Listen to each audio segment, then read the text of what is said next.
The US, along with 10 other nations, questioned the credibility of the UN Security Council for its failure to condemn North Korea's repeated missile launches. The US was joined by France, Japan, the Republic of Korea and Britain, among others, but failed to convince adversaries Russia and China. In the emergency UN Security Council meeting, a joint statement was issued by the nations which said, and I quote, "Each ballistic missile launch that results in inaction by the Council erodes the credibility of the UN Security Council itself in addressing the Republic of Korea and undermines the global non-proliferation regime." U.S. Ambassador to the United Nations, Linda Thomas-Greenfield, called on all Council members to speak up against North Korea's nuclear activity, including China and Russia.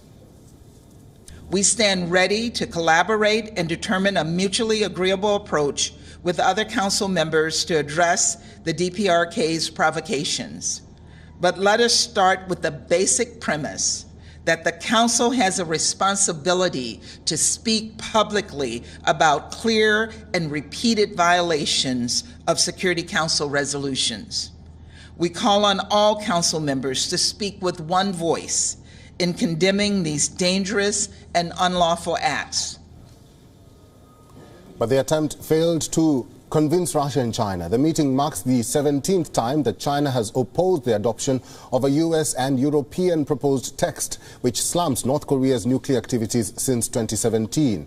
That was the time when the Security Council unanimously adopted sanctions on North Korea in a bid to force Pyongyang to halt its nuclear and ballistic missile programs. In the past, China has said that the responsibility to solve the North Korean issue is in the hands of Washington. Amid stalled denuclearization talks, North Korea has suggested it could resume testing nuclear weapons or intercontinental ballistic missiles for the first time since 2017.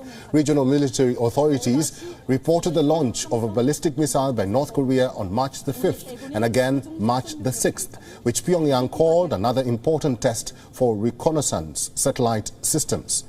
Meanwhile, the International Atomic Energy Agency chief Rafael Grossi said there was continued construction activity at North Korea's Yongbyon nuclear site. The UN watchdog said the purpose of it was yet to be determined.